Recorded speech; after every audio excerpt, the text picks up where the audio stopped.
Hey, Songtown, it's Clay Mills. We've put together almost 2 hours of pro songwriting tips. We kick it off with lyrics, followed by melody, then inspiration. Let's level up. Marty, let's start at the beginning. The very top. You know how when we send songs, we pitch songs to artists or producers. If you're an aspiring writer, maybe you're trying to land a publishing deal, and you send them a playlist of songs. Very first thing that happens is they're looking down a list of your songs. What are they going to listen to first? They're going to listen to a song that has a great title. Yeah. They're going to listen to a song that has an idea they've never heard before. And so many people write titles and they think it's original, and you go on Google and you find that, well, there's been 3 hits with that title before. Or there's 49 songs in the ASCAP database with that title. So it's crucial if you're an aspiring writer, especially, but even if you're not an aspiring writer. I had Brian Davis in an interview a couple months ago for Songtown, and he writes a lot with Lee Brice. They've had hits together. You would think he could bring Lee anything and Lee would sing it, but that's not true. He's like, I have to bring him a great idea. I have to bring him a killer idea because he will only cut the best songs.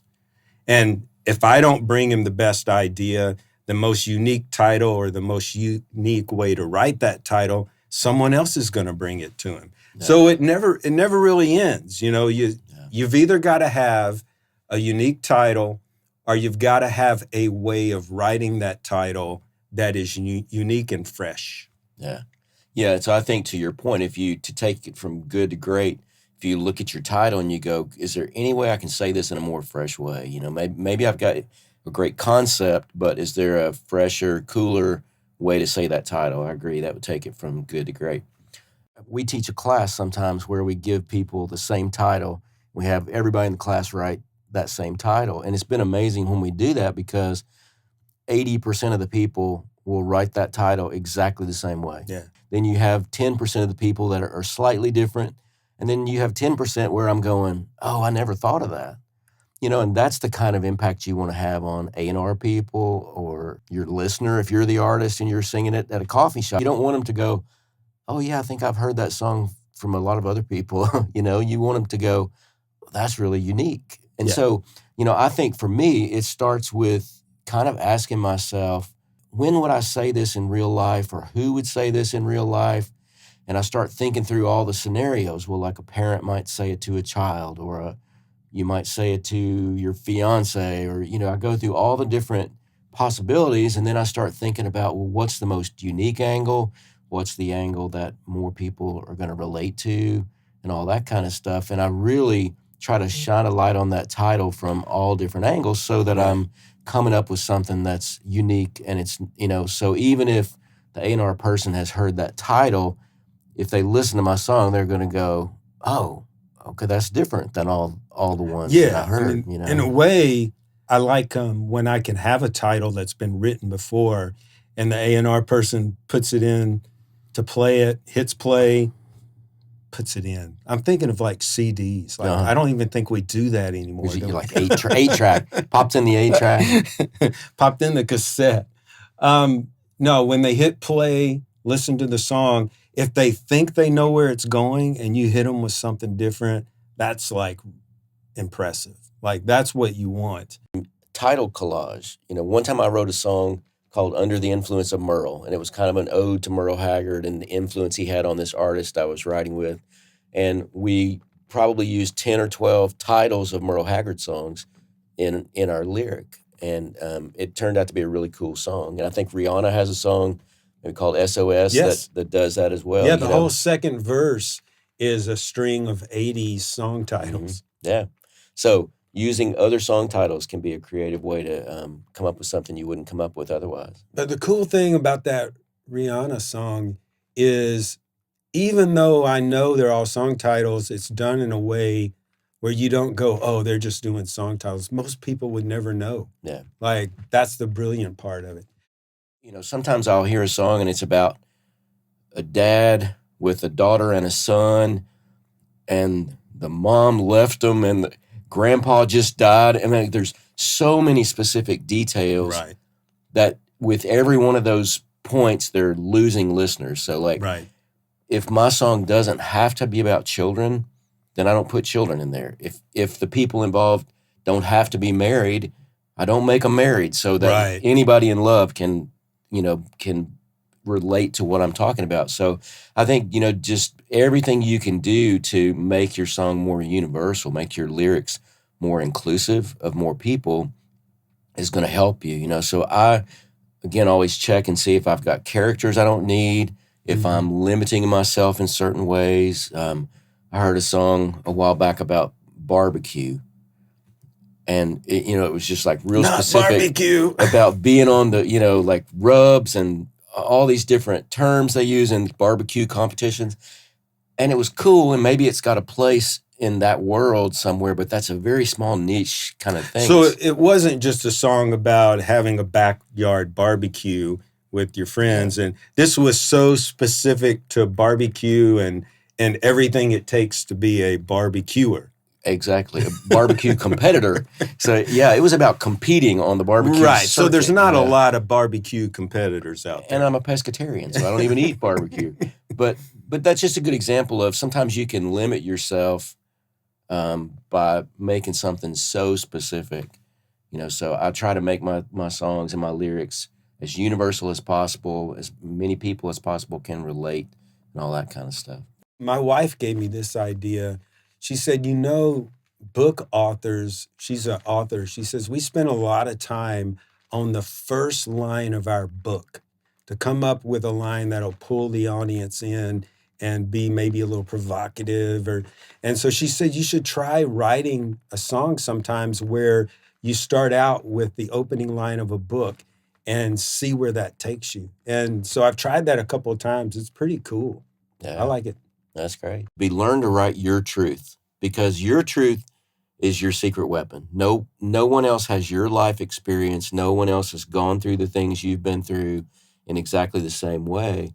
And I see so many people chasing what other people are doing when really their truth is what is going to help them succeed. And, learning to write that in an authentic and universal way is huge. Often when we get writer's block or we get stuck, it's because we've put the bar so high, we've blocked our creative channels. So for me, I heard this cool story one time, famous country singer from many years ago, said that he was going through a divorce and his wife was going to get the royalties from his next single. It was written in the divorce case. And so he sat upon writing the dumbest song he could, hoping literally that it would flop so she wouldn't get any royalty money. Now, this is karma for you. So he plays that song for the label. They freak out. It goes to number one on the charts and becomes his biggest song that he has to sing for the rest of his life, and knowing that his wife got all the royalties to it. And I just thought it was so funny. But when I thought about it, I think what it does is when you're not trying, you free yourself to come up and be totally creative, and you're not overthinking, you're not making things too complicated. And so I'm not saying do this every time you write, but if you find yourself stuck, sometimes that's a great exercise to do to get unstuck. Sometimes I'll take a magazine, especially if I'm in a doctor's office or a waiting room somewhere, I'll take a magazine and I just open to a random page and I go, okay, I'm going to find a song idea on this page. And I heard a story about Gary Burr doing that, and he opened it and it was a story about the Alamo. And so he wrote a song about the Alamo, but it's fun for me to go, okay, I've got to find a song idea somehow on this page. What's it going to be? Yeah. There's so much stuff thrown at people on social media, we used to just listen to the radio and we could turn it on. Now there's music everywhere. People consume more music. There's 100,000 songs a day on Spotify, uploaded to Spotify. 100,000 a day, songwriters and singers uploading their songs to Spotify. So there's so much noise that I think you have to be clear with your message today. It's more important. I mean, people will say in the comments below, they'll probably comment that, well, what about this song? I Dance the Light Fandango, and what does all that song mean? The lighter shade of pale, or they'll bring up older songs. Coldplay singing Yellow, what does that mean? And I think there was a time where a lot of rock records were like abstract art, Yeah. But I don't think that time is now. And I think that I'm not saying you can't go ahead and write that. I mean, maybe in 5 years, people will be back into that. But I'm just speaking for right now. I think there's so much noise that if your songs aren't clear and your emotion that you're trying to hit is not really on the target, I don't think people are going to get your songs. And I think, too, most of the time when people give me examples like that, it's songs that the artist wrote. Mm-hmm. So if Coldplay wants to write Yellow and it doesn't make any sense and they have a huge fan base, they're going to love it. But they don't even write that anymore. And it sounds great. Yeah. Right. But if you or I wrote something that didn't make sense and pitched it to Coldplay, they're going to go, we can write that. I mean, we don't have to have you to write something that doesn't make sense, So I think there's a higher standard in a way for us if we're pitching songs to artists. One of the nicest things someone ever said about one of my songs was, this song doesn't have any wasted words. And that's what I try to do every day. But the fact that communicated to somebody, an A&R person, I'm like, okay, on that song, I did my job, Yeah. I was writing with a rock band one time, and they kept coming up with this stuff, and I would go, what do you mean by that? And they go, it'd be like, you're my blue sky baby or something. And I said, what are you talking about? And it's like, you're what I look forward to every morning. I'm like, well, just say that. I mean, that's going to mean more to someone than you're my blue sky baby if they don't know what it means. You told me about the band you wrote with one time that they were like, oh, we don't need to make sense. We just need to write cool sounding stuff. And so what did you say to them? I said, well, what if it was cool and it made sense? And they were like, whoa. In my master class, I actually have one week of the class, I think it's week 4 out of 6 weeks, I have them write a song lyric that is so simple that I'm going to tell them it's boring. That's their assignment. It's like, I want you to write it so simply that you think I'm going to say, this is horrible. And invariably, that's everyone's best work. Yeah. Because the first 3 weeks, they're trying to impress everybody in the class. They're trying to impress me. They're trying to be clever. They're doing all these tricks, but they're not saying what they need to say. And so when they stop for a second and they just go, okay, what do I want to say in this song? And they just say it, it comes across really powerful. Yeah. And I had one student who was like, I almost didn't turn my assignment in this week. It's horrible. And when he read his lyric to the class, everybody gave him an ovation.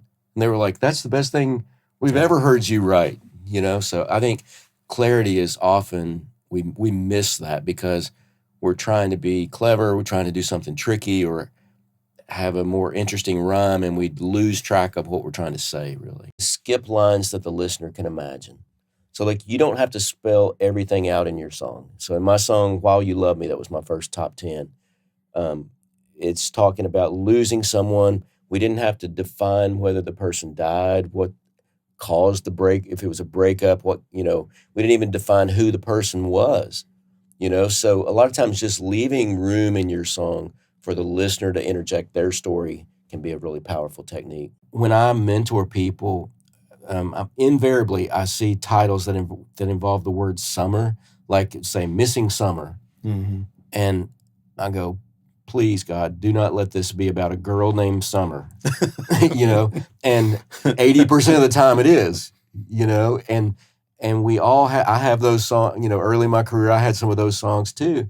We all think, oh, this is brilliant. I'll make it mean summer, the season, and summer, the girl. Well, the problem is that's been done 5 million times, So how do you know when you're starting out, like you and I have heard songs for years in town, we've written with a lot of artists, so we hear a lot of ideas. How does someone just starting out kind of know that they're onto something different and they're not just because it's embarrassing to go play a song, like you said, for an artist or a producer or a label person, and they're sitting there on the other side going, oh, I've heard this idea about 3 times today and about 100 times in the last year. So how do you avoid that? In the beginning of my career, I would go to the ASCAP or BMI database and search for the title. So like if I thought I found a really unique title, I would search for that title and I would see how many songs have already been registered with that title. And at times I would think I had something super unique and there'd be 600 songs already with that title. I'm like, okay, I thought I was brilliant, but I'm in there with a bunch of other people. And then every now and then, like one time I discovered that there was no songs with that title. And I'm like, okay, that's something really unique, And if I do find that there's a bunch of songs with that title, I go, okay, if I'm going to write that title, I've got to write it in a really different way. I can't write it in the most obvious way because 80% of these 500 or 600 songs are going to be that, Yeah. So I kind of check myself against what's out there. And, sometimes too, I'll Google the title and see if there's already a song out there, because I don't want to pitch a song to Tim McGraw and they go, well, he had a song on his last album called that, And one of the exercises we've done at events is have people write down 5 things they would really like to say to somebody in their life. And what that does is it gives them fuel to write things they care about, because all of a sudden they're writing a song that's something that they really want to say. So journaling can be a part of that. And it's focused on who they want to say it to. Yeah. Because I find a lot of times in songs, the lyrics get confusing because it's like I'm talking to you, but he's over here, and then they, and then the general you, and my head's swimming. So when you have that thoughts you want to say to somebody and you know who you want to say it to, really, I think that helps a lot of people stay focused on their songs. Absolutely. Another exercise I give people is to write to an existing melody. And some of the people in my class are lyricists only. Some are people that write complete songs.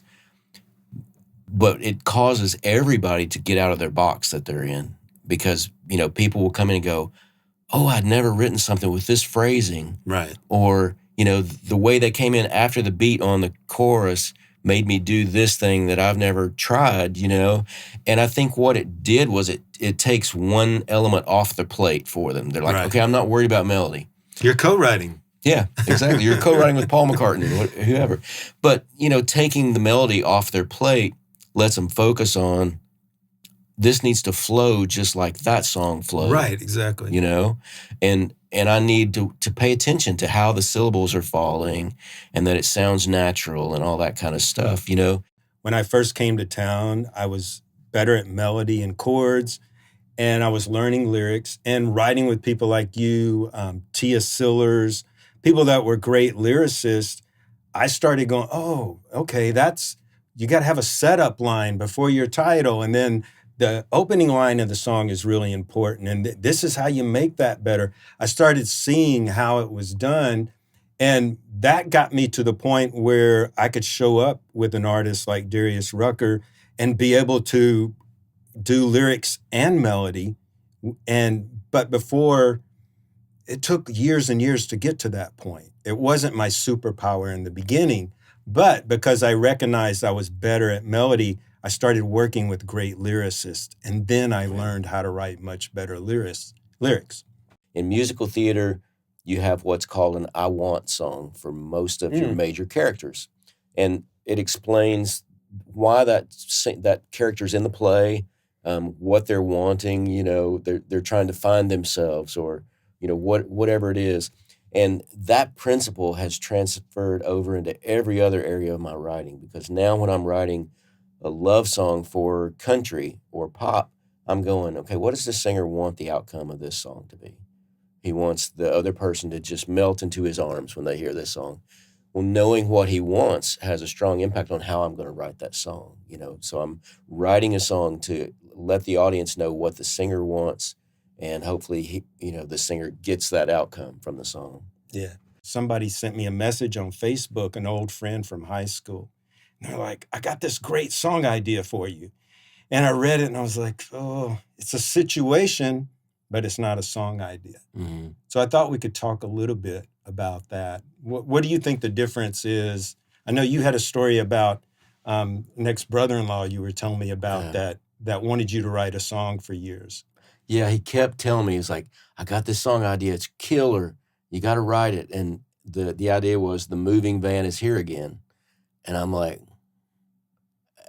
and like, what was that have, and Well, he it makes you wonder what it's about, but what was he thinking? well, the situation that made him think of that was the house across the street from him, like the people got divorced, so a moving van showed up and then left, and then the lady got remarried, so the moving van came and the guy moved in, and then they got divorced and the moving van's there again. But I'm like, that's just, it's really kind of a situation. And it's missing the point of even the story that he told you. Yeah. Yeah. Yeah, it was really incidental to what was happening. Right. And it made me think of the Jimmy Webb song that I think Amy Grant did and quite a few other people have covered called If These Walls Could Speak.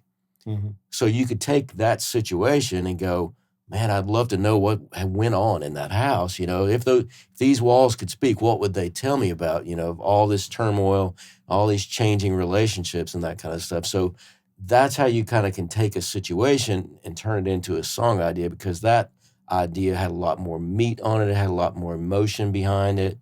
And it was not just simply a situation you observed, but it was digging deeper into the emotion behind it and the humanity behind what was going on. Yeah, I'd forgotten about that song.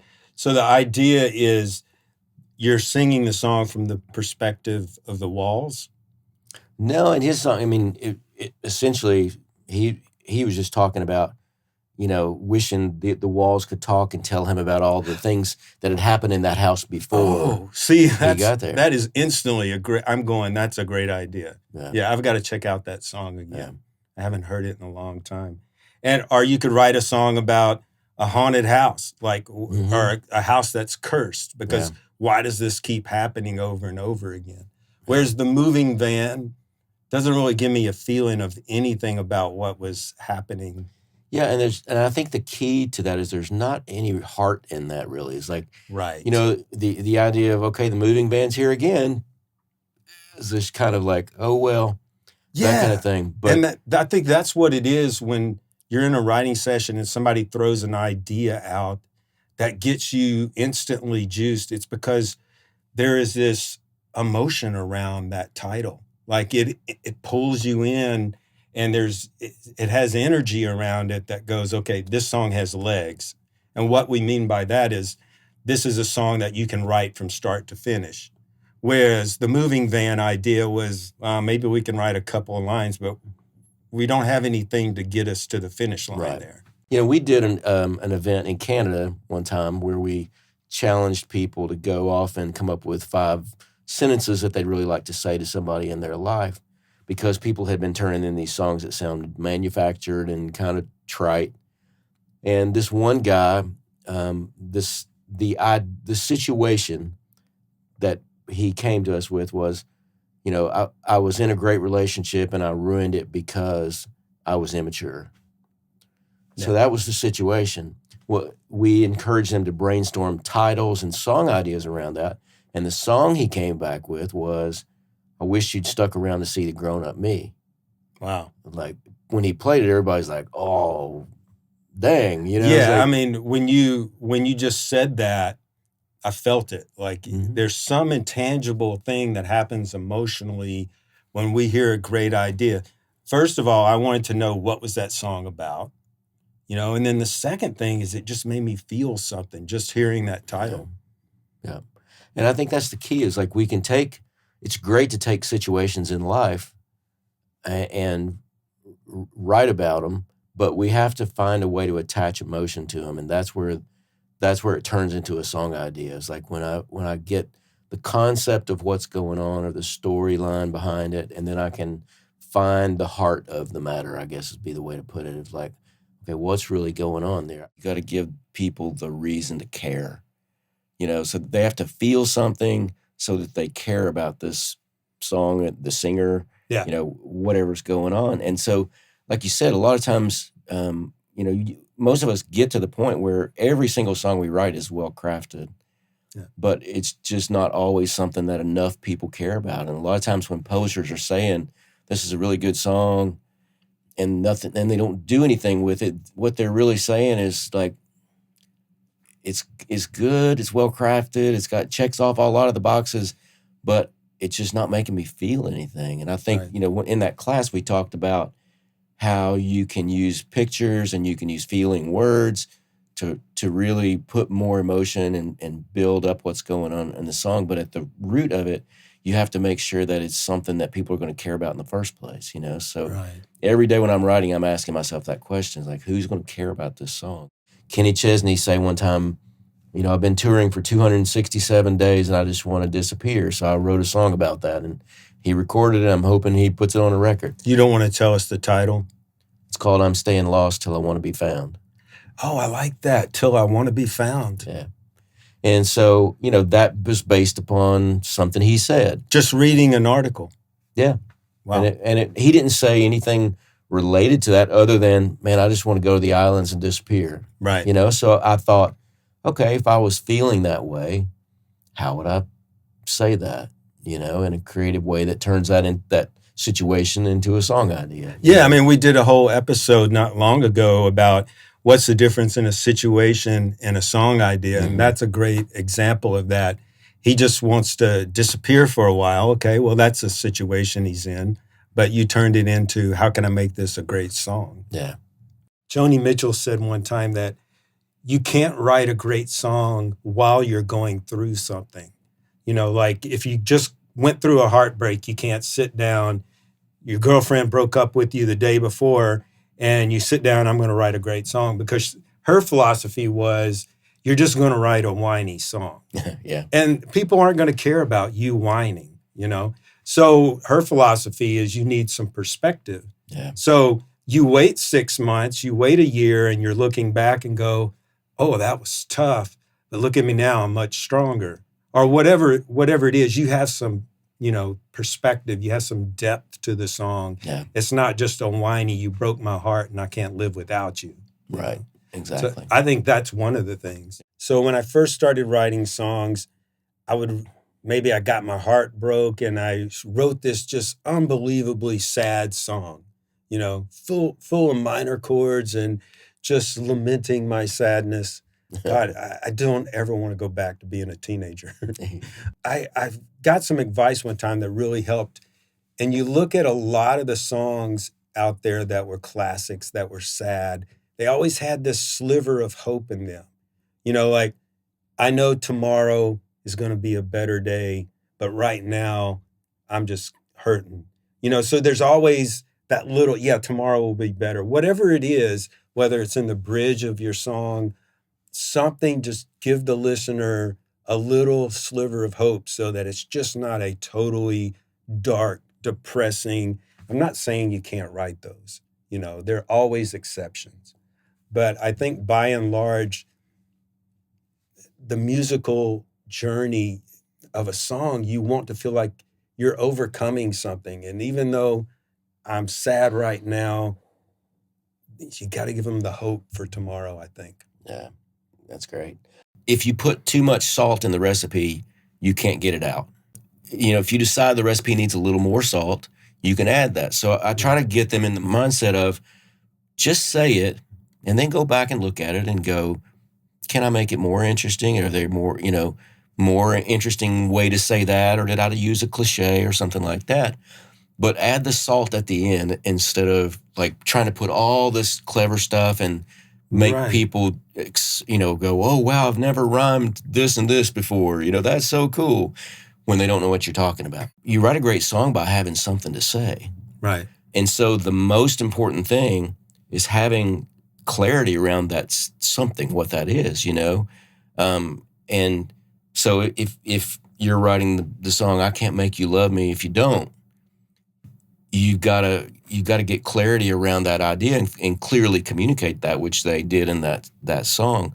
But if you're using all these clever lines and quirky rhymes and things like that, I'm probably going to lose that message. And that's a song that's a great example of really simple communication and just saying the thing that you intend to say. Yeah, I mean, that song starts out so simple. Turn down the lights, turn down the bed, turn down these voices and hear in my head. Yeah. It's like, whoa. And it's just simple language. But when they hit that chorus and they're singing, I can't make you love me if you don't, then you feel it. Mm-hmm. But if they had started out the verse going, you know,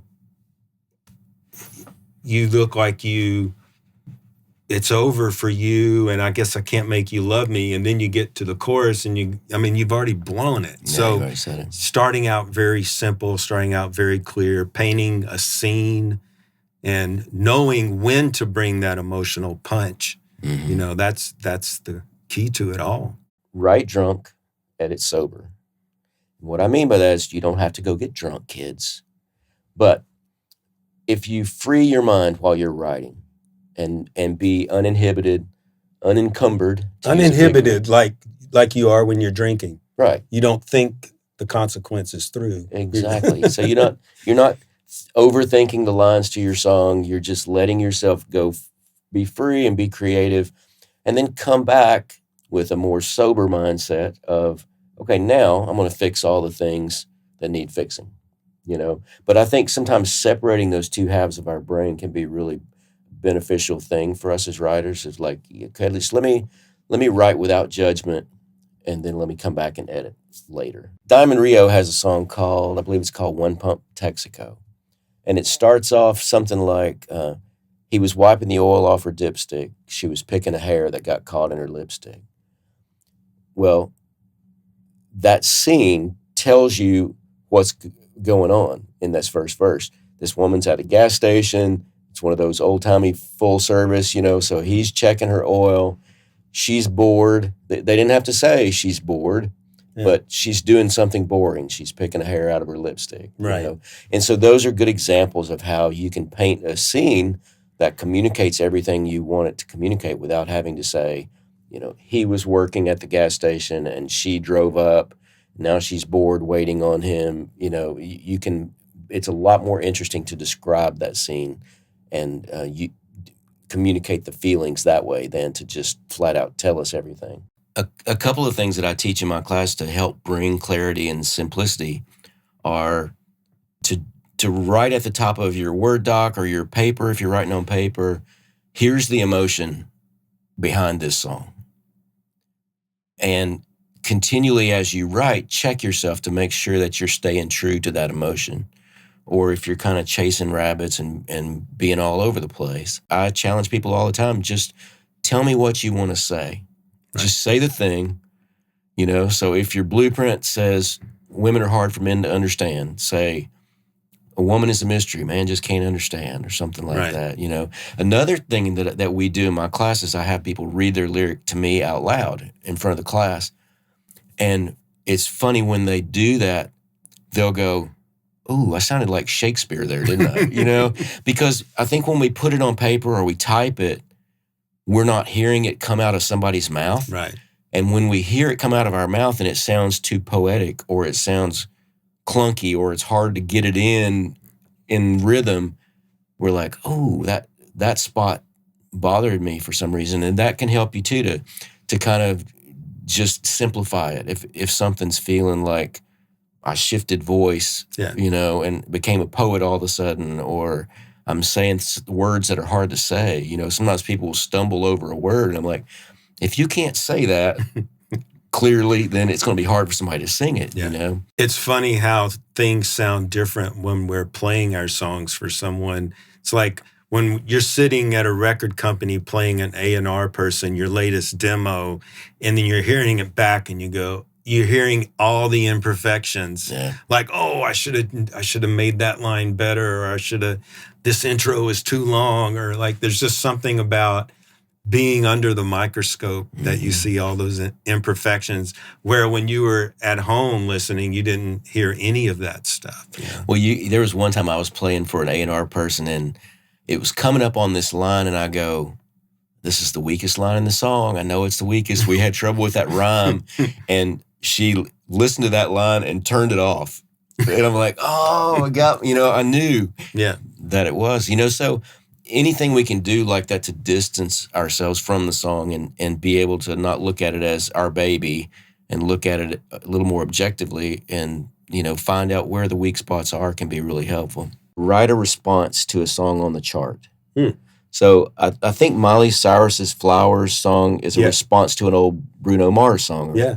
And so what my first publisher would have me do, he would have me look at the chart and go, okay, if someone was singing, I Can't Make You Love Me If You Don't, what would you say in response to that?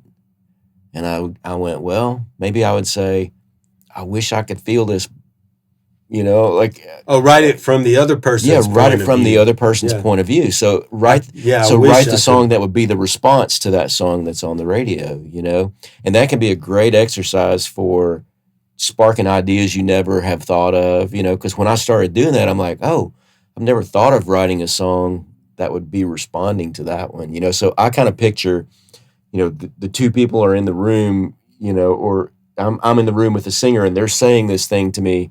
What would I say back? And then I try to write a song that expresses that thing back. Yeah, I like that. Artists are listening to hundreds or thousands of songs for every record. And so you need something that stands out. My Let Me Down Easy and Must Be Doing Something Right are not great titles, I don't think. But we took them and turned them into something. A great idea. And so I think there was a danger with both those songs that they wouldn't get listened to because they didn't have a great titles. That would have helped. But the fact that, once they did listen, they're like, oh, you paid that off differently than I expected. There's still a different angle on how we're coming at it, And so I think, to me, one thing that makes an idea great is that it rings true.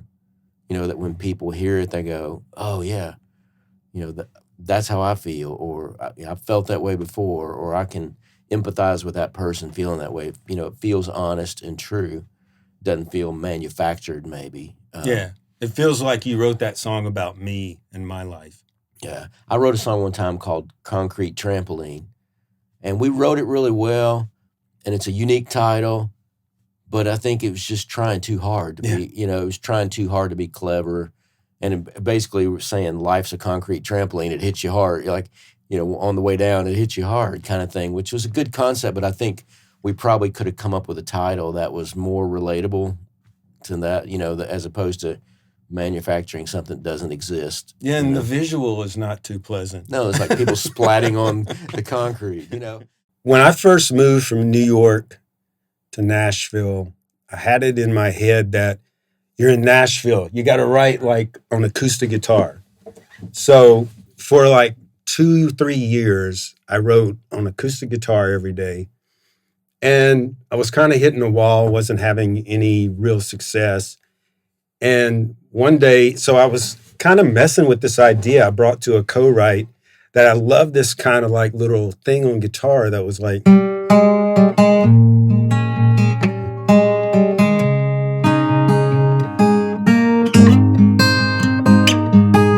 We just had this little melody going on, and I kept feeling it kind of sounded like a verse. So during the write, we finished a verse, and we kind of got stuck there. We went to lunch, and when we came back, I don't know why, but I just I'm not the greatest piano player, but I switched to piano. So I was able to figure out how to go from this verse of, what do you do when love comes along? Dun, dun, dun, dun. A chance to move on with no guarantees, no safety net. You trust what you feel, you take that first step. So when I switched to piano, it just came to me like, just close your eyes, reach for the moment before it slips by. Here is your second chance. Take it and fly. Now I'm back to the guitar groove. So I don't think that song ever would have been finished on the level where became my first major artist cut with Trisha Yearwood. I don't think that would have happened if there was not a piano there that day in the writing room. It's like, well, we can't figure this out. Let's just try piano. Yeah. And so that's a real world example. Another thing that I teach in my class is to take a famous lyric. So a song that's really ingrained in your head that you grew up with or you love that's out right now, and you take that lyric and you write a completely different melody to it than the melody that comes on that song. And I think it does a couple of things. The first thing it does is, how when we're writing and we get stuck and we're like, oh, I'm stuck on this melody. I know it's not right, but I can't find a new one, so you have to put it down and come back. Well, it's really like developing a muscle. So when you rewrite a famous lyric and you come up with a new melody for it, you're having to put aside that melody that you've already associated with that lyric and write a new one. And then after I have them write that new melody, I go, okay, now take it and write another melody. And they're like, oh my gosh, I barely got through. Mind blown. I barely got, able to write a new melody one time. Now you want me to throw that one away.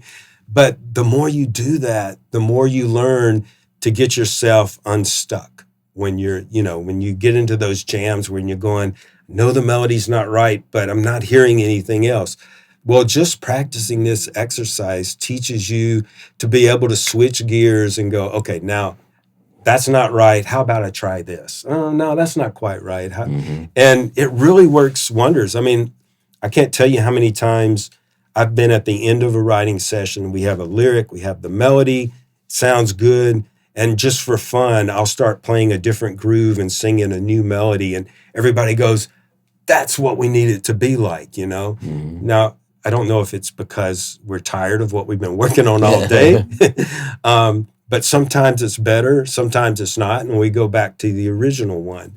But I've just developed that melody, kind of like we talk about sometimes about being able to throw lyric lines away that aren't working. Well, it's just kind of the same approach, just being able to toss that melody and come up with a new one. Yeah. Sometimes I just want to pick up a different instrument. So I've got like a penny whistle in my office. I've got a ukulele laying around. I've got a flute because I used to play the flute. And sometimes I'll just pick one of those instruments up that I don't usually play, and I'll find a melody by playing it, something that I wouldn't come up with on guitar ordinarily, So that can be a way to kind of come up with something fresh. When I first started writing, I was always obsessed, well, does this verse and chorus feel like they go together? Does the music of the verse lead you exactly into the chorus? And is it feel like it's in the same family? It's not too different. I think today it's almost the opposite in writing, where you want your verse to be totally different than your chorus. You want there to be so much contrast with your melody and your lyric that it feels like you're going this unexpected place, to get back to that. So I think learning to create contrast, learning that, okay, I come in on beat 2 in my vocal melody in the verse. So when I get to the chorus, I'm not going to come in on beat 2 of the bar again. I'm going to try to come in maybe on the downbeat or a different section. So learning to create those different kind of musical contrast elements and lyrical, we can talk about that sometime. But I think learning contrast is what makes songs interesting. Yeah. And they keep the listener's attention. If people are drifting, it's because you've got too much of the same thing going on. You want repetition, but you want it to be also interesting at the same time. Yeah. In my Melody Masterclass every January, we talk about writing from an inspired place, inspired listening. So what I teach them is when they listen to music, if you don't like something, don't listen to it. But don't gripe about it. Mm-hmm. Don't trash other people. Oh, that's not real country, or that's not really, rock music, or don't spend your energy doing that. Just focus on what you like. Yeah. Find something out there that is current, hopefully. Not that we always have to listen to current stuff, but I try to find stuff that's current and find things in that I like. Yeah. And then I'll hear a technique that I like, and I'll go, oh, let me acquire that technique for my songwriting toolbox. And then I have a tool that I've just borrowed from, you know, not stealing melodies or anything, but I think whether it's like a new rhyme scheme, like, oh wow, I've never written a song where it's not the last word rhyming, it's the third from the last word rhyming all the way down the page. Like, that's cool. That's just crazy. Yeah, but it's a great technique. So maybe today I'll sit down and try that. So what I'm looking for are things that inspire me. And that's all I focus on. I spend zero time trashing what other people are doing. Many years ago in New York City, when I was starting out writing, I had a mentor, and he used to always talk about find the rub in the chord. And I couldn't figure out what he was talking about for the longest time. And then he finally explained it to me. So what he meant by rub notes were singing notes that aren't in the chord. So if I'm in the key of G and I've got this chord progression going, maybe C, D, G, rule the world. So you hear this, are we going to get a copyright strike from Coldplay?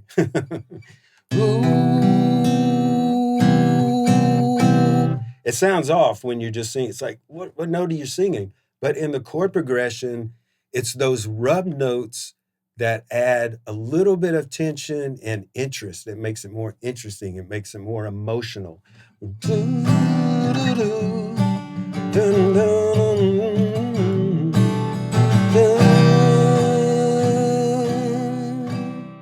So I always found that concept very interesting. And we teach that in my Melody Masterclass every January, that the more ways you can come up with finding those rubs that sound interesting, then they add more emotion to your song. People feel it deeper than if you're just singing the da, da, da, da, it's all happy, but da, da, da, has a little offness to it. So. Yeah. What's one of your techniques for getting out of a rut? For me, too, I think like even this song is in different tuning. It's Dadgad. So instead of tuning my guitar, the regular tuning, I have it D-A-D, G-A-D. And it lets me do these like...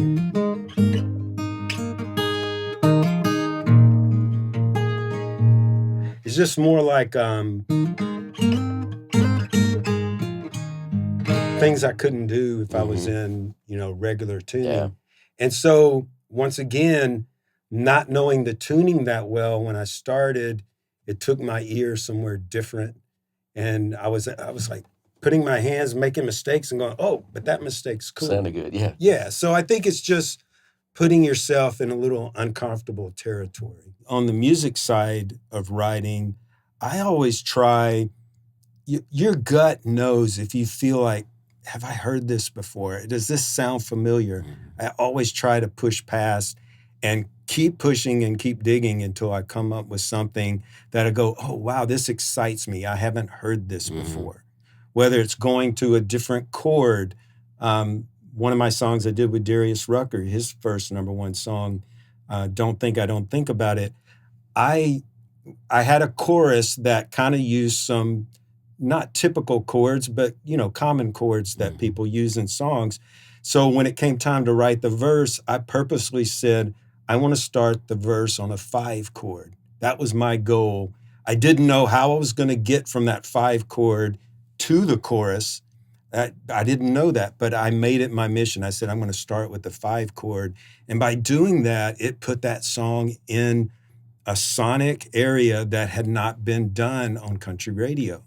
So I think if you're trying to do something that's different, and you make that your goal of digging, I could have just stayed, the chorus was on the 1 chord. I could have started the verse on the 1 chord, repeated the same chords, but I didn't do that. I said, I want to go to the 5 chord. And I think that made that song stand out.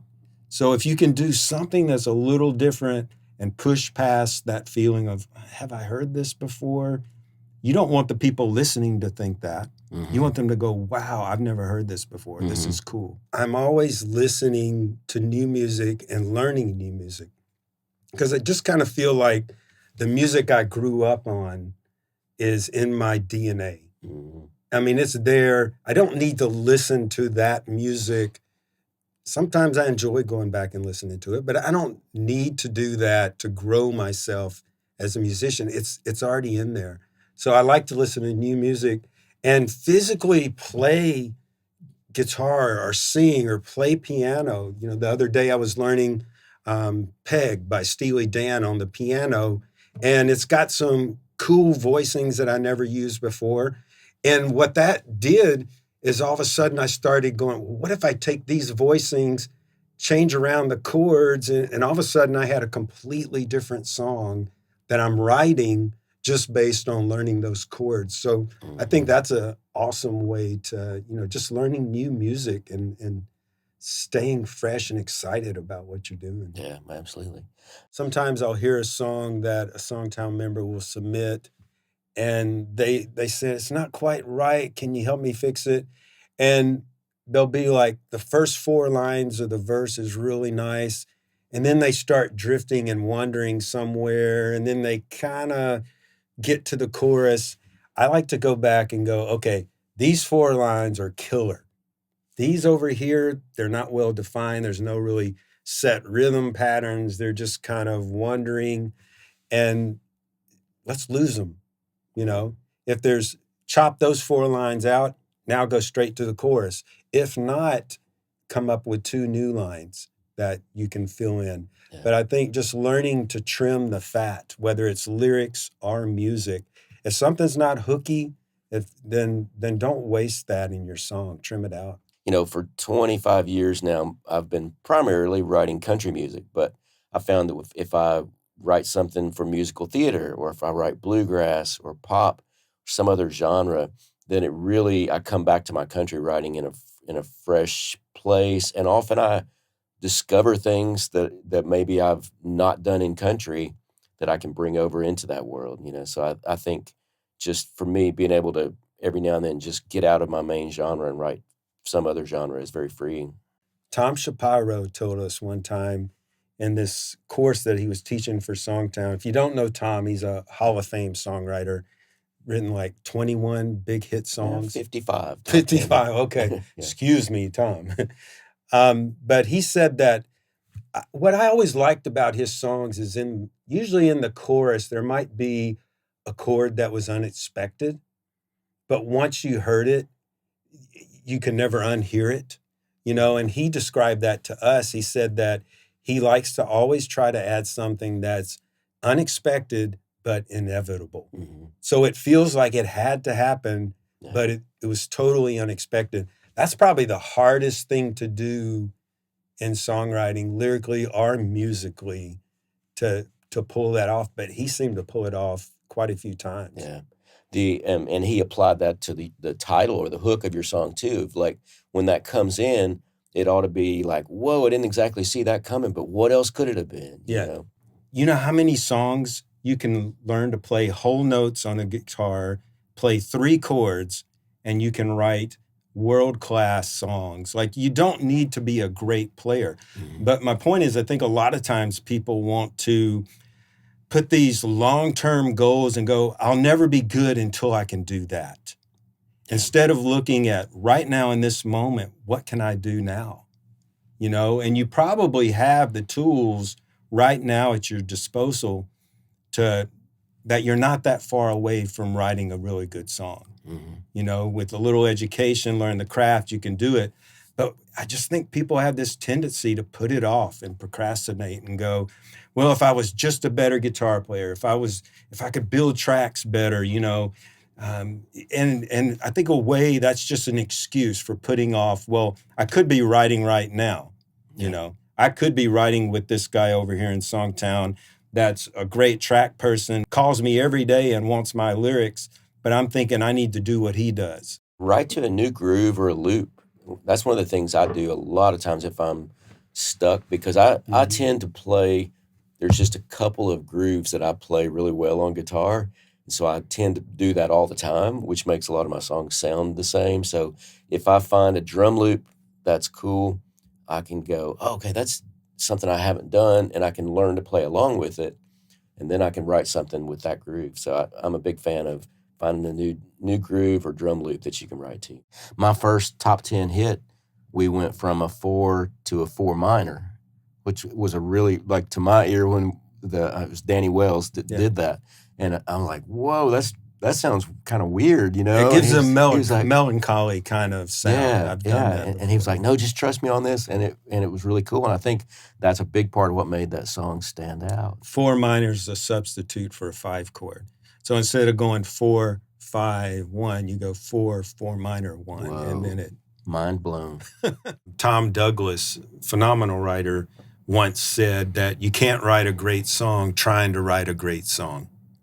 You know, and so if your mission is to write a great song, it's not going to happen, you know. So you need to, first of all, be real, be clear, be believable in what you're trying to write.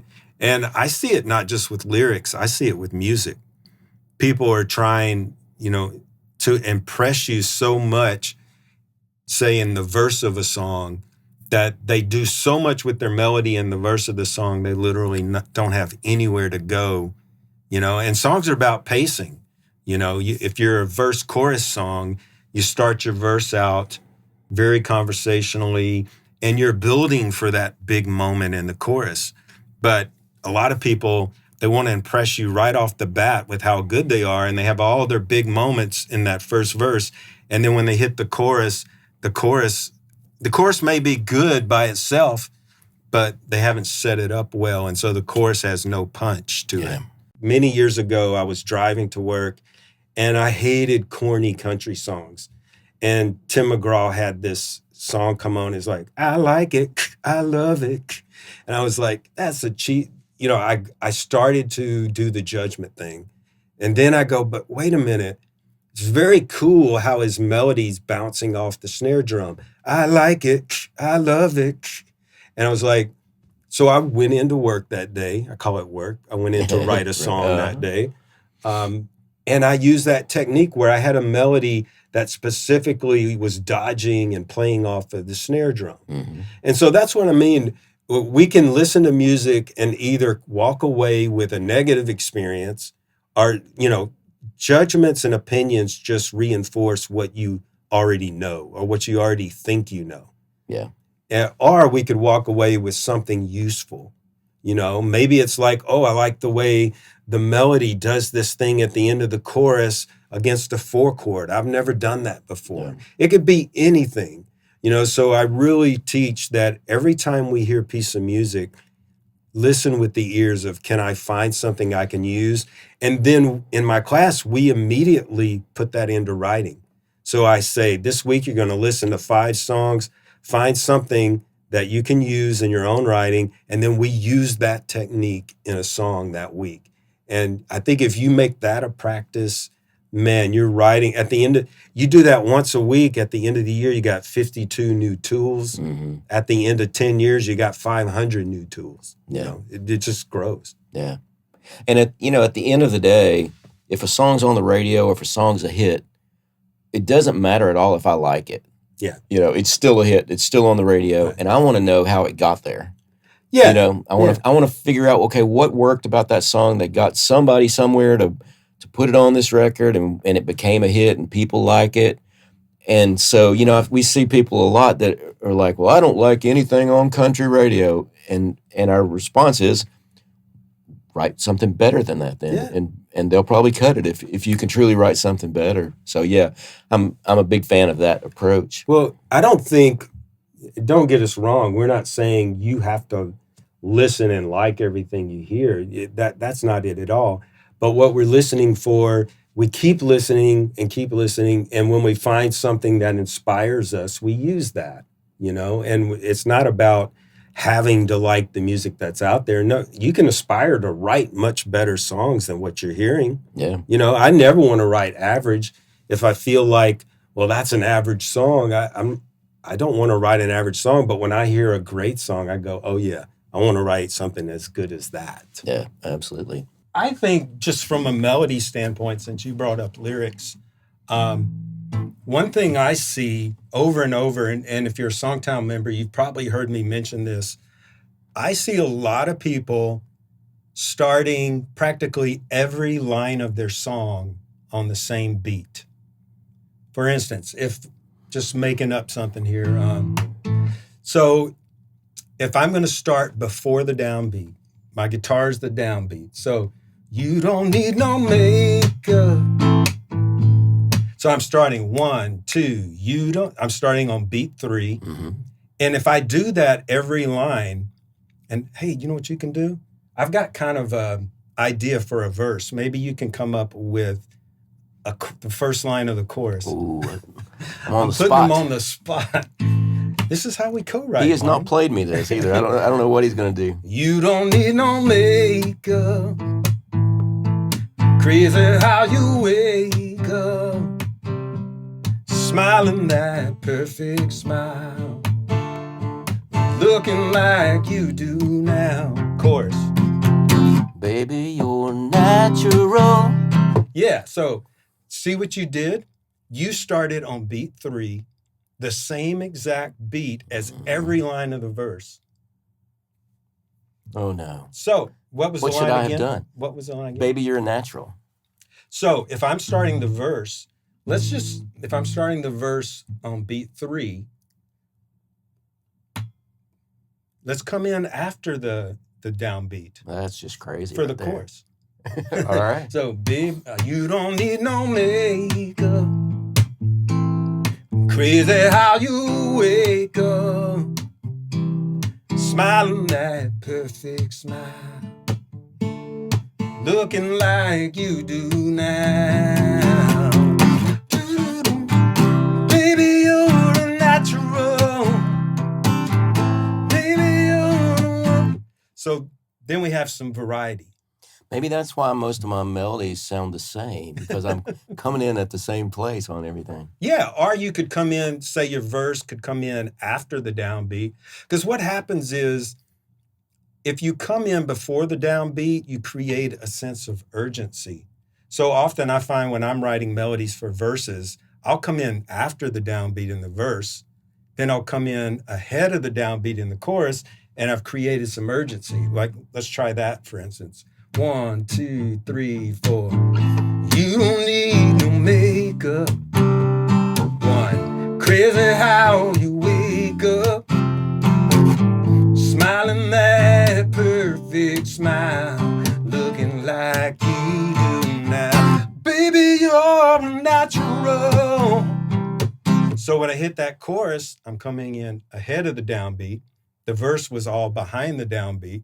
So it gives a little urgency to the chorus. Right. And so my point is, I hear so many songs time after time where every line of the verse and every line of the chorus comes in on the same beat. So what I purposely try to do when I'm writing, if I write a verse and a chorus, I'm not thinking about this consciously, but after I finish my verse and chorus, I go back and look. And I'll go, oh, I'm starting both of these sections on the downbeat. I need to vary one of those sections. And I'll just tweak it, you know? And I think if we can get in the habit of developing these checklists, and then it's not something that you have to put the song aside. I do this while I'm writing. I write a verse and a chorus, and then I look at it and go, here's my checklist. 8 little things, you know, that I know could cause a problem. And when you follow just this basic one little checklist thing, you will keep the listener's attention greater than starting every line of the song on the same downbeat. Yeah, absolutely. Don't compare yourself to others. Today, we look on social media and we see everyone else's highlight reel. You know, I did this today. I wrote with this person today. I, played this gig over here today. And you see all this stuff and you're going, gosh, I just got up and wrote a song today. Or half a song. I came up with a line that was really killer. And I think it's just important that we go, okay, everyone is at a different stage of their journey. Yeah. Hey, do you realize we both are wearing glasses? I do. This is a first. Yep. I like to mix and match. Yeah, so we're all at different stages of our journey. And where I started from, we talked in a past episode, like I could look on social media and go, well, gosh, all these writers are playing these fantastic gigs. Well, my first 4 years in Nashville, I didn't play any gigs by choice. Like I wanted to focus on writing. But I think if there had been social media then, I would have seen all my friends playing gigs and going, gosh, I could have totally screwed up what my whole process just by being jealous of what other people were doing, and it's depressing. Yeah. And I mean, my whole career, my publishers, all kinds of people have told me, you've got to write up tempo. The only way to succeed is write up tempo. Well, all of my biggest hits are not up tempo, So if I had chased that advice, I wouldn't have those hits. So I love that. Write a song that fits the mood of a painting or a video. We've done an exercise where we played a really striking video for people with the sound off. Yeah. And we said, we want you to write a song for this scene in this movie. But Don McLean did that for Starry, Starry Night, Van Gogh painting. Right. So he actually said he got inspiration also from the book about Van Gogh. So, yeah. Totally got inspired by an artist. But, finding some visual art, whether it's video or a painting or photograph, whatever it might be, and then writing a song to fit that painting or photograph can be a great tool. Yeah. Doing things that feel authentic to you. Like when bro country became big, I didn't grow up that way. I grew up in the suburbs. Yeah. And so I didn't grow up with tailgates and bonfires and all those things. So writing those kind of things didn't interest me really, and it wasn't my experience. Yeah. And so, while publishers were like, we need more bro country kind of things, like, I'm not your guy for that. And it's okay. It's okay to say, no, that's just not me, or that's not, that doesn't feel authentic to me, that doesn't interest me, and to do your own thing. Yeah. I was talking to Mark Bright the other day, and he was the publisher that gave me my first writing deal. And I said, why did you sign me? Because I didn't feel like I was particularly the best writer at that point. And he was like, you were different. You said things in a different way. And I think that's part of what you're talking about is that if you're trying to chase the trends, if you're trying to just write songs exactly like that successful writer of the moment is writing, then you're going to miss your shot to be who you are and to take advantage of you being you, kind of, right? Yeah, absolutely. I feel like I'm less talented than most of the people I've worked with, but I work harder than they work. And when I got my first writing deal with Kim Williams, who became a Hall of Fame songwriter, he would come in some days and he'd go, boys, we're not the smartest, we're not the prettiest, we're not the most talented, but by golly, we're going to outwork everybody. And he just instilled that attitude in us. And, when you think about it, there's no way to quantify talent. You can't say, well, this person has enough talent and that person doesn't, or that you or I do. And the people that do say that, the people that are out there being critics and going, well, that artist never should make it, they're not talented. They're usually people that have never done anything. Yeah, exactly. You don't see critics out there succeeding on a big level. Yeah. So I think you just have to take that with a grain of salt. Yeah, and so I think you're right. You have to just go, you know what? The natural talent that I have is out of my control. I can't do anything about that. All I can do is figure out how to maximize what I've got and to outwork the people around me. I see this a lot in SongTown members, and I suffered from this when I first started, that you're trying to learn the craft, you're trying to fit in, and you try so hard to sound like everything else that's out there that you're not developing your own voice. And I think it's necessary. I've heard people go, well, I tried to write for years and tried to write a hit, and then when I let that go and just wrote one that I felt, it became a monster hit. And I think the reason is people take away from that story and they go, Well, see, he says you shouldn't try to write a hit. You should just write what you feel. But I think it requires both. Yeah. You have to learn the craft. You have to learn the format you're writing in. He realized he learned the language of his format. Mm-hmm. In this instance, it was country. So he learned to speak the language of country radio. Then he took it a step beyond and put his own voice and his own heart into it. So I think both of those steps are necessary. You know, there's one thing that looking back is easy for us to talk about because we've had full careers, had our ups and downs and successes. But I really think learning to enjoy the journey is huge because I look back when I had my first number one record, we went to a number one party that they threw for us. And the next day, my co-writers, you know, we show up, we happen to be writing. We just had a number one, we're writing. I was like, guys, it's back to work. I don't give a crap that we just had a number one song. We got to do this again. And I was so focused, I couldn't really enjoy having my first number one song. I was uncomfortable at the number one party because I wanted to get back in the writing room. Like, to me, that just seems insane now that I had that. But, I mean, maybe it was good. Maybe you need focus like that. But I think I could have balanced it better, you know? Yeah, at one of my number one parties, my publisher came up and said, "This is great, but what else you got going on?" And my comment was, "I'll get back to you later about that. I won't, right now I'm enjoying." Yeah, you're better Where at I'm that doing, than you know? I was. I was not good at enjoying the moment, those little successes, like our big successes. But I think, looking back, the greatest blessing to me about songwriting above anything else has been the people. Yeah. The amazing creative people that I've gotten to work with and that journey we've been on together and, enjoying some success with those people has been great. But the relationships I've built and the fun I've had with those people is far greater than any plaque on the wall or any accolade, things like that. Yeah, it's like I don't remember having the number one song as much as I remember all the jokes we were telling in the writing room and the cutting up and having fun. Like, to me, I remember those moments. I can tell you, like, some of the jokes we made while we were writing a song, but I don't really remember much about the number one party. Right. Or I don't remember what I was doing so much the week it went number one. But I do remember all the details from being in the writing room and having the journey, Yeah.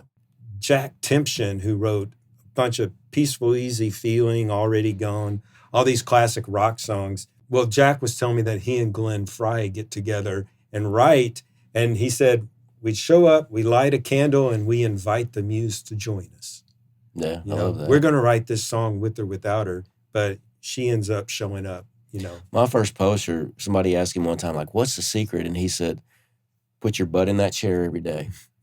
And his point was, show up.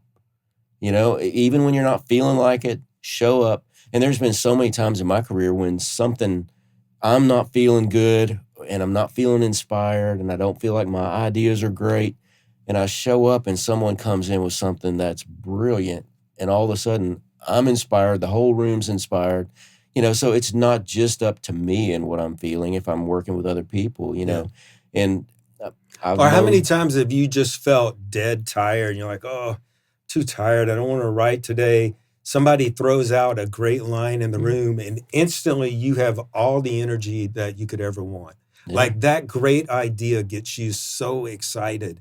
And even if you're not writing with someone else, just sitting there by yourself, going through the motions, and then you come up, you're playing a melody and go, oh, that was cool. What was that? Mm-hmm. And then the next thing you know, 3 or 4 hours later, you forgot to eat and you're sitting there and you've got a completed song. Exactly.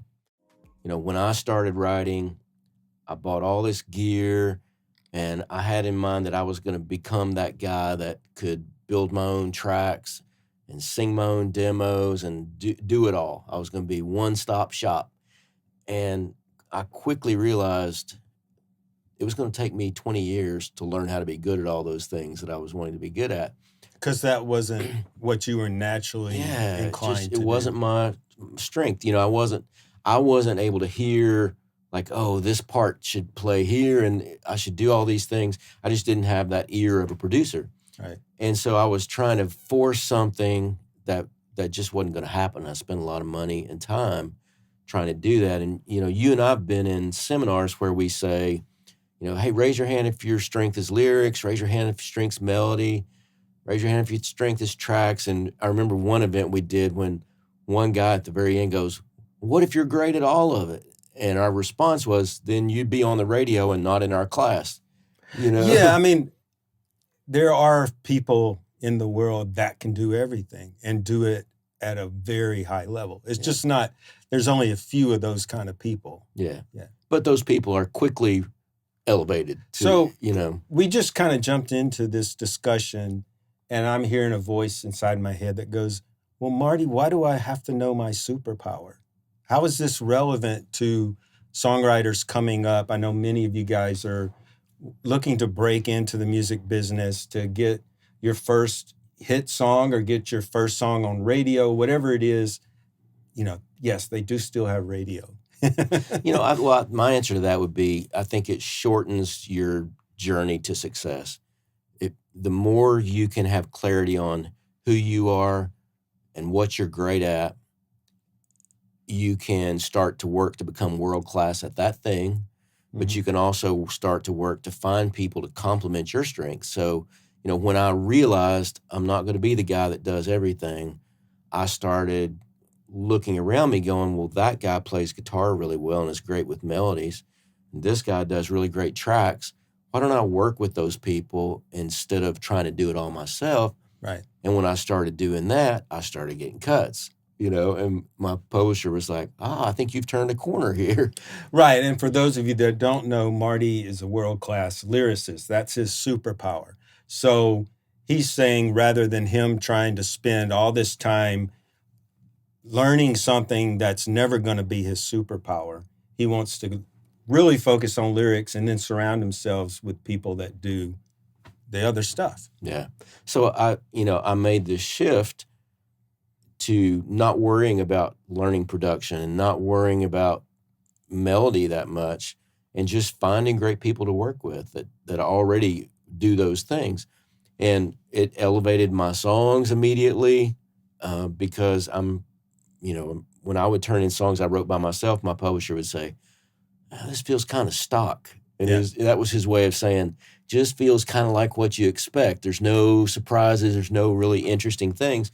And then when I would write with somebody like you or Mark Nessler, that's a great melody person, my publisher would go, oh, I love that change right there, Right.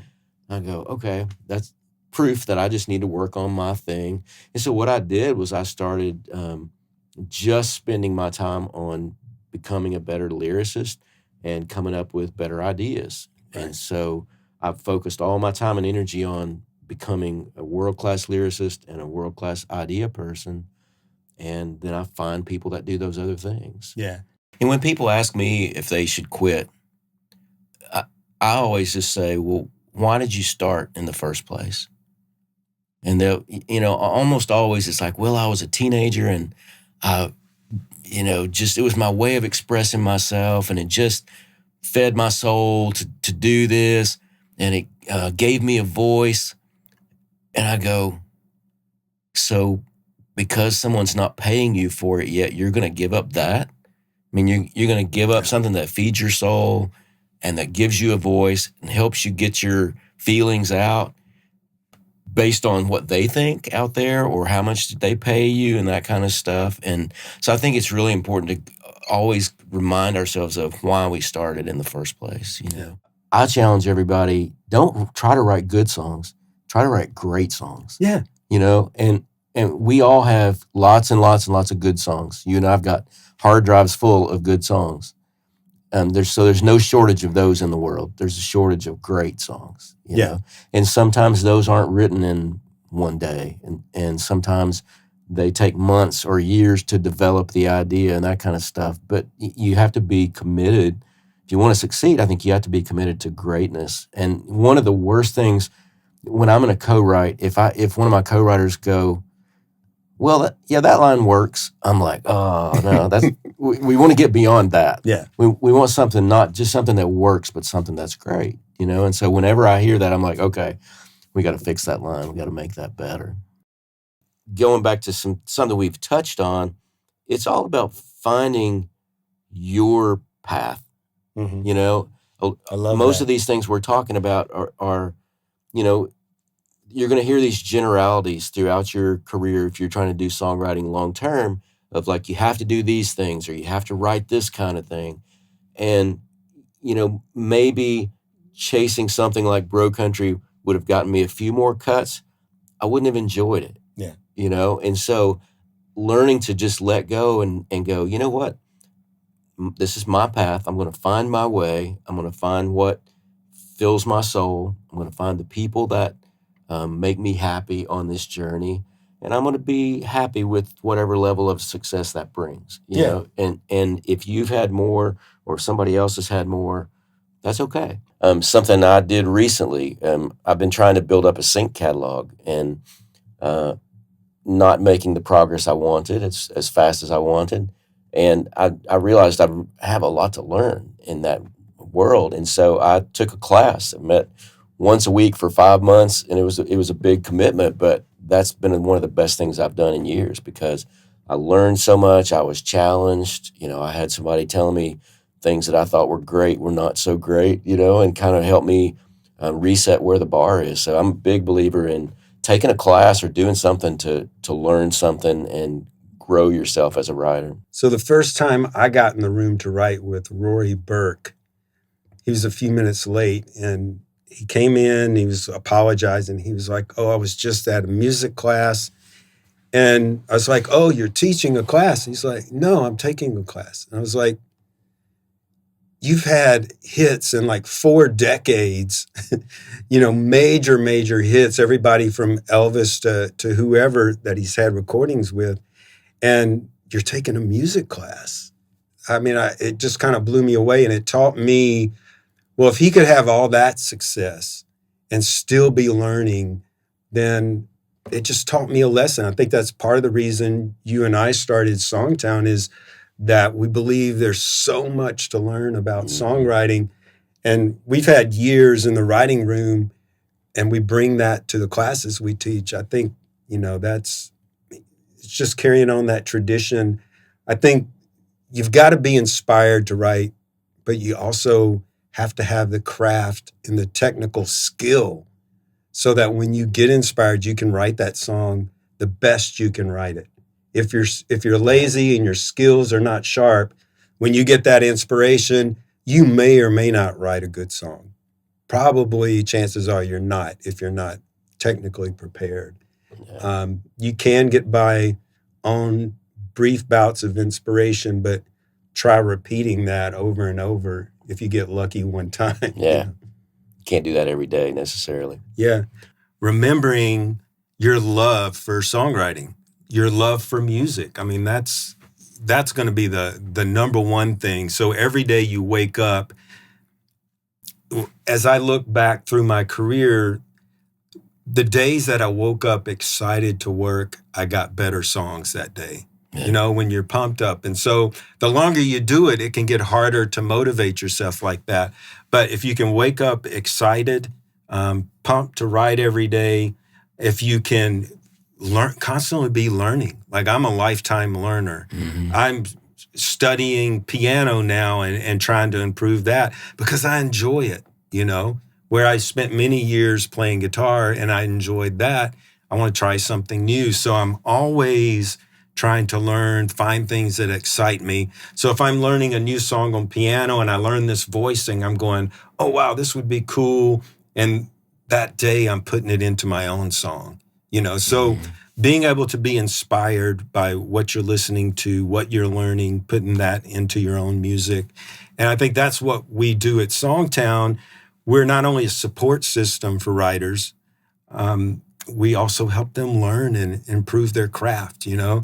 And it's really because for us, that's what helped us get to where we got. It helped us reach our goals. So it's a way that we can help other people reach their goals by doing that. Writers and artists tend to move up together. I've carried this with me my whole career. It's worked for me. Is that you have to find the best writers around you on your level and write the best songs you can, and you'll move up together. Yeah. You know, I wrote my first publishing company. I wrote for George Strait for 3 years. I never got to write with George Strait. I wrote for his publishing company. I never got to write with Aaron Barker, who was there, who, you know, was his main writer, because I was just starting out, you know. Eventually, I got to write with people after I kind of moved up the food chain a little bit. We see it all the time in Songtown. People are like, how can I get in the room to write with you? Or how can I get in the room to write with Kenny Chesney or whoever? And it's just not the way the music business works, right? I mean, I don't know anyone that started out at the top. Yeah. Well, I think of songwriting, too, as kind of like tennis. You know, like if I'm playing tennis with Roger Federer, neither of us are going to have fun because I won't even see the ball when it goes by me. Right. And I can't ever hit it back to him, you know? And it's kind of like that if you get ahead of yourself and you get into a room where somebody's way down the road from you, it's going to be challenging and not fun probably for either person. Yeah. And it may wind up that the other person's writing up the whole song by themselves. You know, it just can be a weird dynamic. But like you said, you and I have both got a circle of people that we came up with, you know, and I got my first publishing deal by writing with a guy who had nothing going on. Yep. And then, you know, 6 or 8 months down the road, he got offered a publishing deal. That publisher got to hear our music, liked what we did, and so eventually he signed me too, you know. So it was not that all of a sudden I'm writing with this big hit writer, just I'm writing with another schmuck like me that has nothing going on, and something happened for him that was good for me, and it kind of elevated both of us, you know.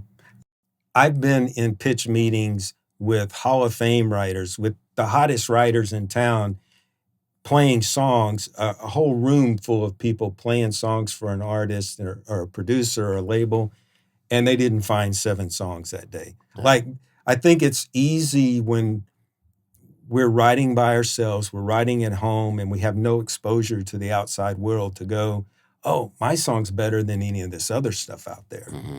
But when you really sit in someone's office and play them a song, it becomes apparent, yeah, that second verse needs work. Like, you hear things in a different way. So we can't overestimate our work. We have to dig in. We have to get better as writers. And we have to dig past that obvious and try to come up with something that's magical. Yeah. You know? You and I both had cuts with Diamond Rio. Clay had a big hit with them. But one time they were asking in an interview what it feels like to be an overnight success. And what the interviewer did not know was that these guys had worked at Opryland theme park for 10 years or something. I mean, a long time before they got their record deal. So their record comes out and their first song out is a #1 hit. So this reporter didn't know the backstory. Right.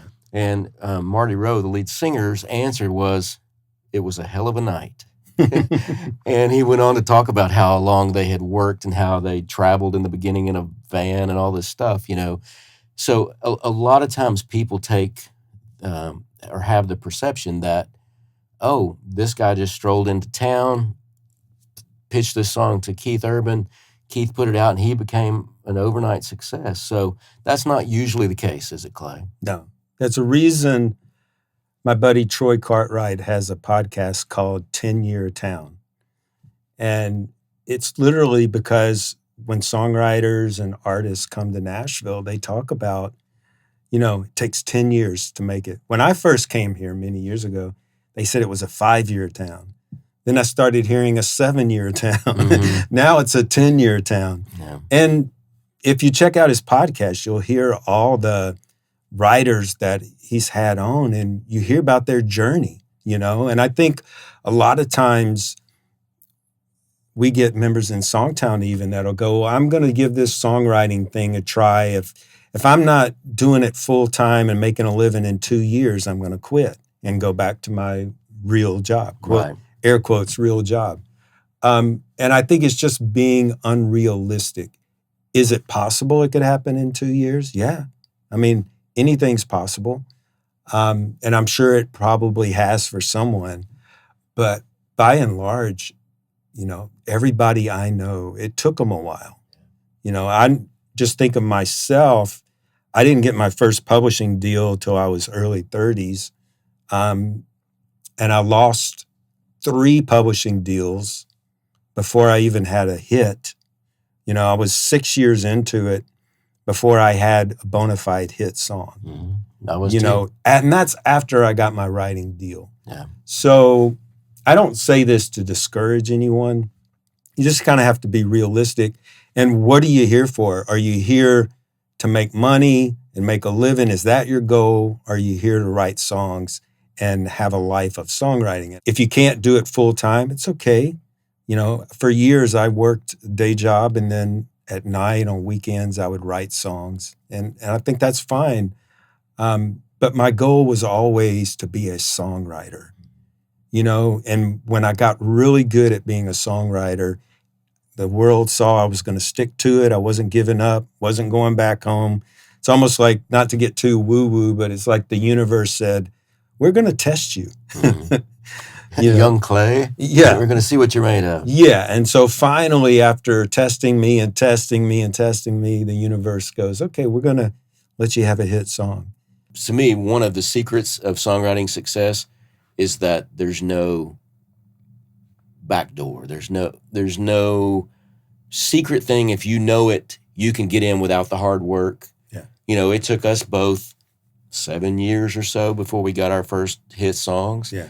7 years after we started doing it full time. That we had many years before where we were writing songs, but then when we were fortunate to get publishing deals and do it that way, Yeah. So I think that's one big thing people need to understand. If you want to be successful, there's things you can learn, and we teach people things that can shorten the learning curve for you, avoid mistakes that we made and all that kind of stuff. But at the end of the day, there's not a secret handshake that gets you in to be a successful songwriter. Right. It's putting in the work. It's learning your craft. Just like any kind of artist. One thing I'm always a believer in is journaling. There's a great book, y'all, called The Artist's Way. And when I first came to Nashville from New York years ago, there was this book that everybody was into. And it was just, it seemed a little like frou-frou for me, journaling, But I gave it a try. And what I found it did is it freed up that creative flow. So, when you sit down and you've got this block, it just really helps because you're constantly creating. You're not worried. Rory Burke, who I just mentioned before, told me that writer's block is really you set the bar too high. And when you're journaling, you're being creative, but there's no bar. You're not going, oh, well, this doesn't sound good. You're just opening up that flow. And Right. So then when you sit down to write that day, you've already got that channel open. So for me, it was just a way to help me be more creative. People are saying, well, I only write songs when I'm inspired. Otherwise, it's just going to be crap. It's going to be forced. So the best songs happen only when you're inspired, and you shouldn't waste your time trying to sit down every day and write. So what are your thoughts? Well, if I did that, I would be very poor. I know. I think if you're wanting to do it just for fun, then sure, write whenever you feel it. If you're trying to make a career out of it, though, lawyers can't go in and go, hey, I'm just not feeling like lawyering today. They have to learn how to do it anyway. Yeah, but being creative is not like being a lawyer. You saying lawyers are not creative? Well, we have lawyers in our audience. My apologies. Yes, it's creative in a different way. Right. You can still be very creative. You can. And a trial lawyer could be like performance art in a way. Yeah. It's all connected. So retract that, Clay. I retract my statement. Yeah. I love everyone. But no, my point being, whatever job you have, you can't go in on days and just go, hey, I'm not feeling it, checking out. Yeah. So I think you have to learn how to inspire yourself instead of waiting on inspiration to come. We sometimes joke, the muse works for us, not the other way around, so we're not waiting on the muse to show up. I have learned Make ways. that muse your boy. That's right. I didn't know where you were going with that. I have to clean it up. I have found that if I, wake up early, if I go for a long walk or exercise, I get my coffee, eat a healthy breakfast, and then I get to my computer 30 minutes or more before my co-write, and I can look through ideas and kind of prepare myself mentally, I can find things that inspire me. I've done things to take care of myself. Getting my brain in the right frame of mind to write. I'm finding some ideas like, oh yeah, I remember when I found that idea. This might be the perfect day to write that. And that gets me excited. It gets me inspired, I think finding your voice. And in fact, when I first came to Nashville, my first publisher said, I asked him years later, why did you take a chance on me as a writer? And he said, you had a unique voice. If I had only known how powerful that was when I started, it took me years to figure that out. Yeah, me too. And so I think if you're out there, if you're beginning your journey, or if you've been in it for a while and you're frustrated, always pull back to learning to write from your voice, your style, because there's no other you. You're never going to be a Ryan Tedder or an Ashley Gorley, a Babyface, whoever your favorite songwriters are in the world. Clay Mills. Yeah, Marty Dodson. You'll never be anyone. You're stuck with yourself. I mean, I had to realize that. As depressing as it was, I had to go to therapy, but I am stuck with myself. I can't outrun myself. So get you an hourglass and go, I'm going to turn this sucker over, and in 60 minutes, I'm going to have a completed song, come hell or high water. Yeah. And what that does, we were talking about the writer's block where you set the bar too high. Well, when you only have 60 minutes to have a completed song, then you're not worried about where the bar is. You're just worried about finishing. Yeah. And it just opens up that creative channel. And I think you'll surprise yourself, guys, if you do that. It's quite an exercise. I mean, a lot of famous songs were written very quickly. I'm not saying fast matters, but it's sometimes when you don't have time to second guess yourself, then it's great to just set that timer and go at it. Yeah, I think it keeps your editor self out of the room in a way. Yes, because you can go back and rewrite, right? Yeah. Exactly. But you just don't have time to deal with that guy. When you're on a time limit. So that's a great exercise. I had a song one time called "I Want to Thank Everyone Who Ever Told Me No." Yeah. And I thought, man, this is a great song because all these artists have had rejection, but we couldn't get arrested with that song. And 8 or 9 years go by, and this guy that's an older artist, Buddy Jewell, wins Nashville Star, which is one of the first singing competitions. Mm-hmm.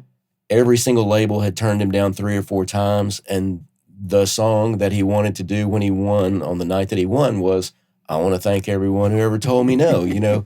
So it was just it was perfect timing for that moment. Yeah. It has to be not only a good song, but it has to be a good moment, to find someone who feels that intensely, and he wanted to say to all these people watching, ha ha ha, you motivated me to keep going by telling me no, so sometimes we can have something that does have heart and it is written really well, but maybe the one artist who would do it just put out an album and they're not going to be cutting for another 2 years, So there's reasons like that too that don't really involve the song. It's just not the right timing. And I think one of my publishers would always say, you got to have the song and the right song in the right moment.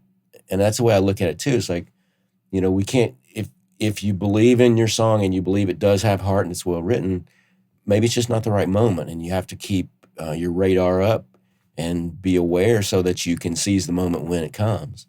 Yeah. So what's your record for the longest period from writing the song to when an artist recorded it? That's probably my record. That's 8 or 9 years. Wow. I had a Reba cut that was 7 years. And since it was recorded, she cut it the first time. And it's been recorded over 200 times by Oh, bluegrass wow. bands, gospel. It was Gospel Song of the Year for a couple of artists. And it was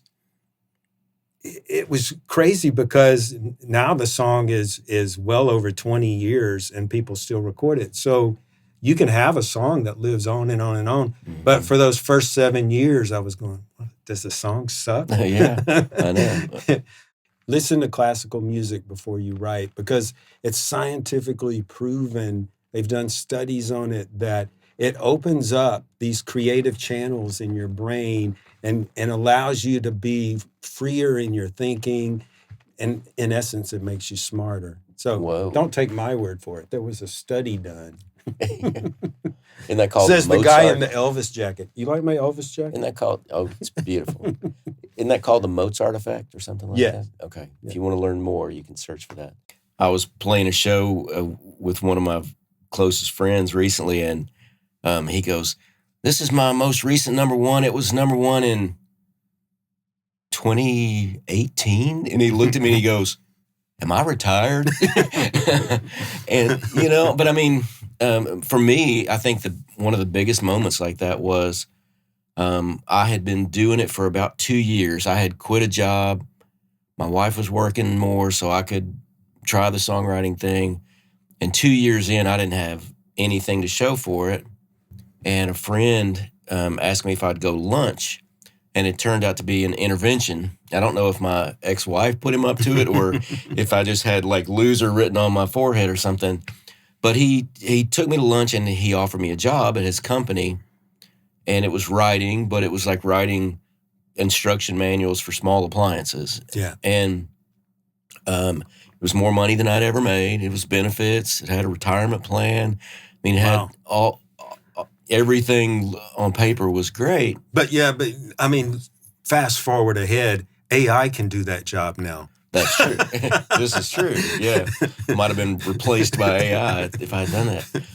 But it was really a soul-searching moment for me because I went home and I'm like, well, I want to tell him no, but based on what? You know what I mean? I have literally nothing to back up my side of the story that you can do this kind of thing. It really shook me in a way of like, wow, everybody knows I'm failing at this kind of thing, which was not accurate, but that's the kind of self-talk that went on in my mind. And it's so bad that somebody is going, hey, throwing you a bone. Why don't you come work over here and do this job? Yeah. They had pity on me, really, and as I processed it, I really came to a new belief in myself of like, okay, if I turn this down, I've got to make this work. So I'll figure out how to make it work, And I actually put a nail in the wall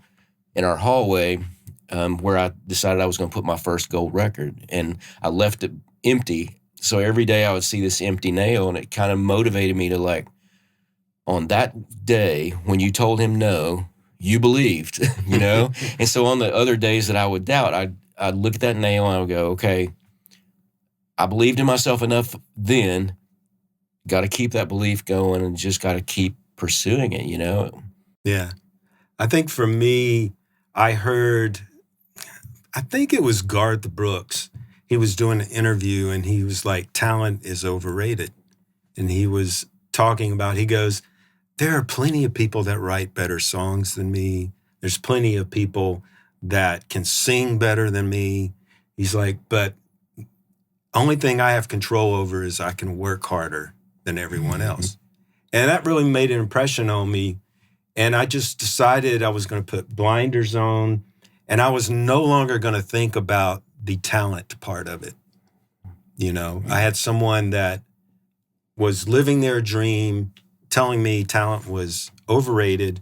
And so I wasn't going to think about that. I was just going to focus on doing my job, doing the work, learning, getting better at being a songwriter, and giving it everything I got. And then I was going to let the chips fall where they fall. And once I made that decision, I was able to go to that publisher who had dropped me. And I was like, I've got a lot of good stuff going on. I kind of made my case, and they go, okay, we'll give you another 6 months to prove yourself. And that 6 months was all I needed. Maybe, I got my first cut.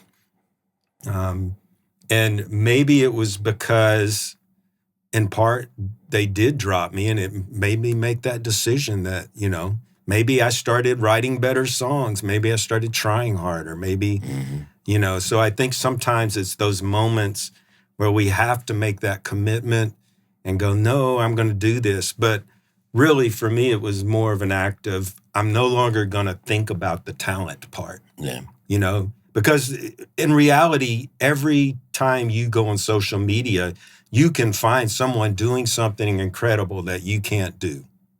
Yeah. So if that's your basis for, am I good enough? Because can I do things better than everyone else? You're just going to fail. So, I think that was a big turning point for me.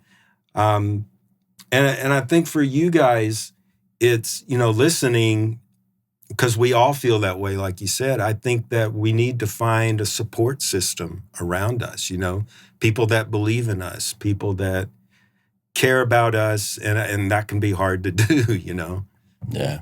And I think it's important to have a system to support you where they understand, because we also have a lot of people write to us whose families don't get it. Like their spouse is like, why are you trying this crazy thing, And, just imagine trying to succeed in that kind of environment with that negative talk coming at you, And so that I think we need a support system that are songwriters that understand. Part of why we started SongTown, there's lots of other groups that do that. We have local groups that meet, and, so do a bunch of other organizations. But I think that's crucial. My first big song I ever got recorded, we wrote all morning, wrote all afternoon, didn't like what we came up with. And it was almost time to quit. It was like, we were going to go to 5 o'clock and, and it was like 4:30. And all of a sudden somebody threw out a line that we were like, oh my gosh, we should write that. Mm-hmm. And so we write another whole song. It took us like an hour to write this amazing song. But if we had not worked all day to get up to that point where we were all in sync and all focused, I don't think we would have had that song. And it was our first big cut, If you're listening and you're going, wow, this sounds hard, like you got to stick with it even though nothing's happening and it's a grind. But the thing that makes it fun is that we're doing what we love, I think if you keep your main focus on having fun and getting better at what you're doing, then I think that's how you survive that grind. Yeah. I heard a quote that I love recently, and it was, you don't have to be great to start, but you have to start to be great. And I think that applies to songwriting in a big way. The people who succeed are the people who don't quit. One of the dangers we can get into is judging our songs based on their success or failure commercially. Right. And I think it's important to acknowledge, some of my songs might be great and might never get cut.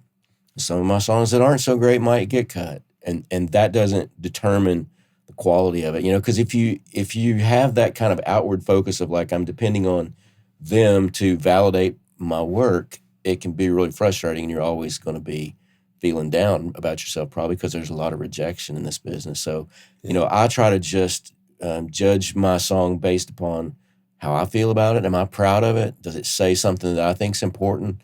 Does it say something that I think other people could benefit from hearing?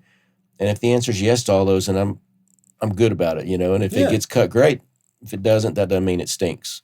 Yeah, and that's why in SongTown we're always telling members that the only way that you can really approach this and be a happy person is every day get up and try to write a better song. Try to write something that inspires you, that gets you excited about writing.